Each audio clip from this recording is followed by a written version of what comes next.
Hello! Vive XR Elite is HTC's first complete standalone consumer VR device. Let's not talk about the failed Vive Flow for meditation and business-oriented line of Vive Focus series. We can rub our hands in excitement expecting third big player in VR scene, but with a price tag of $1,100 and 1,450 euros in Europe, this headset will compete more with Quest Pro rather than Quest 2 and Pico 4. Especially considering that Quest Pro recently lowered price to $1,000 instead of $1,500. As a competitor to the Quest Pro, the new Vive did a lot of things right, but at the same time made unforgivable mistakes. At first glance, it may seem that XR Elite is just last year's Vive Flow, with battery added, thrown in a couple of controllers, packaged in a new box and put a price tag twice than before. In reality, a lot of work has been done. The Qualcomm Snapdragon XR1 chip was replaced by XR2, the RAM size changed from 4 to whopping 12 gigs, screen res increased to 1920 by 1920 per eye at 90 Hz, IPD adjustment was added, 2 more cameras were added for controller tracking, a depth sensor and color camera for mixed reality. At the same time, the weight of the device has increased by only 100 grams to 270 grams, while the size has decreased. I can applaud HTC for such progress in just a year. But progress has not happened in areas where it would be most welcome. In optics, ergonomics and content. But before I start talking about headset's flaws, let's take a look at what we get in the box. The headset comes with pre-installed temples which you can immediately remove and throw away, replacing them with a battery in the back. Even in much lighter Wave Flow, this form factor was questionable, and even more so with XR Elite. All the weight will rest on your nose bridge, causing discomfort after a minute of use. Only possible use for those temples, I can imagine, is watching a movie while lying in the bed, but I'm not sure who can comfortably lie on their back for up to 2 hours without moving. Swapping for battery improves balance for the better, but unfortunately doesn't completely solve the issue. Battery weighs a little bit more than the headset itself, which gives it a good balance, but since there is no built-in top strap, where does all the weight fall again? That's right, back to your nose bridge. Well, you can tighten headset very tightly so that it squeezes your head without movement, but it's not very comfortable. Material in the back of the head strap is rubber, and in general it feels good and doesn't slip. But due to the fact that the headset cannot change the angle of the screens relative to the head strap, the back is slightly higher than I would prefer. But it's worth noting that the shape of my head may vary from yours. Things get a little bit better when you fasten supplied strap, but it's quite soft and light and goes across the head, which is why it takes only part of the weight. But still, I recommend you to install it immediately, it's better than nothing. In addition to battery-powered glasses, you'll get a pair of controllers for the games. These controllers are not new, they were bundled with Vive Focus 3 released 2 years ago. Controllers are very basic, but they perform all their functions. The buttons, stick and form factor are generally the same as the controllers of the first Oculus Quest. Main difference are longer handles, which fits my large hands very well. Batteries are non-removable. It's suggested to charge them through the USB Type-C connector. Vive promises up to 15 hours of battery life on a single charge, but in reality they lasted for about half of this time. They never completely turn off, and even a slight touch or a bump to the table wakes them up, causing them to vibrate, after which they can't fall asleep for a long time. More than that, if you just let them rest on the table for a day, get ready for empty battery. I can also note that the trigger and the grip buttons have click at the end of the smooth move, something different from competitors. It hasn't affected my style of play in any way, but maybe it will be important for someone. The headset itself looks stylish. Yellowish coating on the front glass has changed to the more serious dark one. A couple of cameras are still hidden under the glass, but now there are additional ones on the sides of the device for tracking controllers. Despite the fact that there are no cameras on the top, tracking doesn't suffer from dead zones above. There are 2 cameras in the center, Color camera in the bottom shows the surroundings, and the top camera is a depth sensor that allows the device to understand distance to objects, which is useful in mixed reality. In theory, thanks to the depth camera, if you place a virtual screen on the wall and people pass by, it will look like the screen is behind them. Unfortunately, this sensor is currently only available to developers, and the only application that uses it is the environment scanner, which is still in beta. I didn't get a chance to test it. On top of the headset is a single button. Double-clicking turns on main camera to see the surroundings. Since there is a single camera and it is in the middle, picture doesn't have depth, similarly to Pico 4. But HTC is trying to artificially create depth effect, which works quite well. On the left temple are volume buttons for the built-in speakers. Speakers became larger and sound better than in Vive Flow, but they still lack bass. At maximum volume, a warning pops up that loud noise is harmful to your ears, but even at maximum I wouldn't call them painfully loud. It's enough for games, but if you need headphones, then please use Bluetooth. There is no audio jack in the headset. On the other hand, the microphone is very good. There are two of them in the headset, one on the bottom and one on the top. The top microphone is most likely used for noise suppression. Here's an example of unprocessed audio recorded on my computer over the wired connection. И вот на этой неделе я притащил PS5 в офис и шлем PSVR 2, и два еще других моих коллеги, двое коллег, которые тоже купили PSVR 2, они тоже притащили свои шлемы. XR Elite has both diopter adjustment from 0 to 6 and IPD slider. Diopter setting works as it should, but there are clear issues with IPD adjustment. If you try to set maximum or minimum value, you can do it, but as soon as you release the slider, the value would move couple values back. That's due to lenses touching the edges of the face gasket. It feels like the gasket was made smaller than it should have been. In addition, sometimes you accidentally touch the face cushion when taking off or putting on the headset, moving lenses and changing IPD value. In general, I have a lot of complaints about the face cushion. It has a rigid frame in the top part, which gives everyone a huge red spot on the forehead after 5 minutes of using the device. Additionally, mask is too wide for my face, leaving gaps on the sides where light gets in. I tried to install a cushion from Vive Flow. This cushion is soft and made of only textile. That one fits me much better. But unfortunately, magnets on two devices are located differently, so it will not hold in place.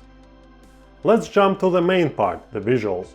After all, comfort of wearing a headset is individual for everyone and can be modified and improved by yourself. Unfortunately, there are issues with visuals and, to be exact, with the lenses. If you have seen my review of the Pico 4, then you may remember the effect of reflections in lenses, which is noticeable in contrast scenes. In Pico 4, this effect can be seen if you look closely, but in Vive XR Elite, here it's obvious.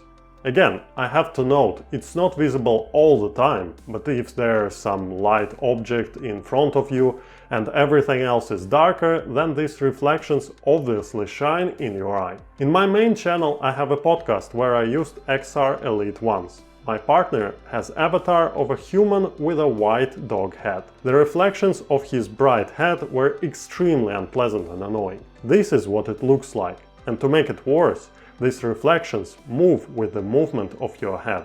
This is incredibly distracting and literally breaks the immersion. In games where there are a lot of bright light sources, such as Beat Saber, you don't notice this problem. Glare is everywhere and it feels normal. But if you go kayaking in Kayak VR at night and happen to glance at the moon, you will be greeted with an incredible kaleidoscope of reflections and illuminations. Even when watching video on YouTube with dark environment, reflections are visible everywhere. I tried lowering the brightness of the displays, but that doesn't really help. The same applies to watching movies. Trying YouTube has discouraged me from even trying to put a movie on XR Elite. Simplest VR cardboard that requires a smartphone to be inserted has less glare. Compared to Quest Pro and Pico 4, the reflections are much stronger here, which is why I don't recommend this headset.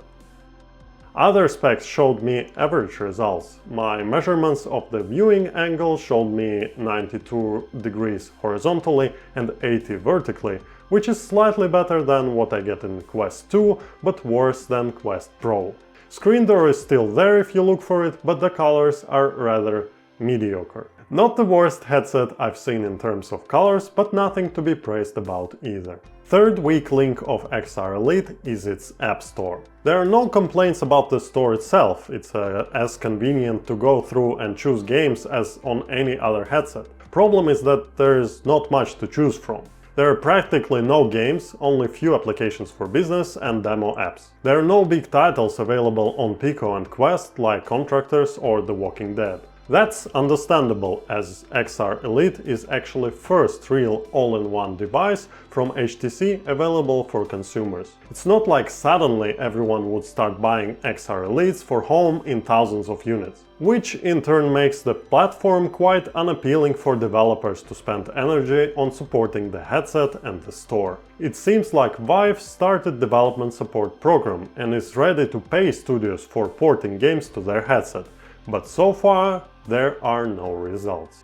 XR Elite has built-in hand tracking for both menu navigation and apps. It even works while connected to the computer. A little clumsy, but in general, waving your hands and slowly squeezing them works. Tracking is not bad, better than Pico 4, but still not up to the level of Quest 2 or Quest Pro. There is no eye tracking in the device, but it will be possible to get mouth and eye tracking modules sometime in the future. There is a USB port on the right side of the face mask, specifically for connecting peripherals. XR in the name of the headset means extended reality, which is a combination of mixed and virtual reality, explaining main feature of the device. Headset has the best picture quality from cameras among portable devices that I've seen, despite having single camera. The combination of a good camera and a depth sensor allows Elite to artificially create stereo image, and in general result is quite good. But there is also a delay in image transmission. You obviously wouldn't be running around the house in this headset, and you definitely shouldn't drive a car in it. For a slow walk to the kitchen for a cup of water, these cameras are more than enough. By the way, small size of the headset allows you to drink liquids directly from the glass. Hooray for day drinking without getting out of VR. Lack of games in the store can be fixed by streaming from PC. XR Elite supports Wi-Fi 6 and 6E, or you can connect using USB-C cable. In both cases, picture is compressed before sending from PC and uncompressed when received on the device. Software settings on PC are quite flexible, a bitrate slider from 20 to 200 megabits, dynamic adjustments of image quality, sharpening, graphics settings, support for wrist trackers and hand tracking data transmission. After connecting streaming hub with headset, SteamVR immediately starts. Bindings for controllers are taken from Vive Cosmos, and since that device is already a couple of years old, bindings are ready for most of the games. Picture while streaming is good, delays are minimal. I tried both a wireless connection via Wi-Fi 6 and wired connection. The wire can be connected either directly to headset, if PC supplies enough power, or through the battery in the back. Battery will then slowly discharge. In this mode, XR Elite worked for me for about 2.5 hours. Meta Quest Pro can be called a direct competitor to the Vive XR Elite. Both devices are pro-consumer with a rather high price tag. Both are small, both are aimed at mixed reality, but still support VR mode. Choosing between those two, I would prefer Quest Pro. It has more functions useful for average consumers, such as eye tracking. Comfort on Quest Pro is better, also far from ideal, and Meta has added a pinch of innovation to the device with the new controllers and built-in mouth tracking. And most importantly, Zuckerberg's creation has much less lens reflections, which makes it much more pleasant to use. If you're looking for a replacement for your home device or looking for a first VR headset for yourself, then better look elsewhere. Vive XR Elite is 100% business device. Every issue that I have described can be justified by the fact that it is for business. Comfort? Business users rarely wear devices for more than 15 minutes. No apps? Business customers typically develop applications themselves. Reflections? Well, business users don't use scenes with high contrast. But at the same time, XR Elite has good mixed reality camera and a depth sensor useful for business applications. Plus, have a look at the portability. Imagine a businessman who can quickly put headset in his bag and fly halfway across the world in order to show his project to investors. And these aren't just my thoughts. The software for streaming from a computer is located on the business page of the Vive website. Firmware update notes are also on the business page. Software has support for wrist trackers, which only work with other business device, Vive Flow. Vive XR Elite is a business device to its core that was made available to consumers. Even Quest Pro is more of a gaming device, despite the Pro in the title. At least there are games. If Vive continues to develop in this direction, if they work on the issues, if they simplify the device and reduce the cost of their current product, expand the store, filling it with more games, I will be happy to say that the Quest and Pico competitor has arrived. Emotionally, I like the XR Elite. There is something about it that makes it pleasant to wear compared to other devices. Maybe it's the size, maybe it's the weight, or maybe because it's a technological piece of art. If it weren't for lens problems and empty game library, I would recommend XR Elite for anyone not on budget, but for now, it's better to pass. Thank you for watching, subscribe to my channel, put thumbs up if you liked this video and thumbs down if you didn't. Write in the comments what are your experiences with Vive devices, and I will see you in virtual reality.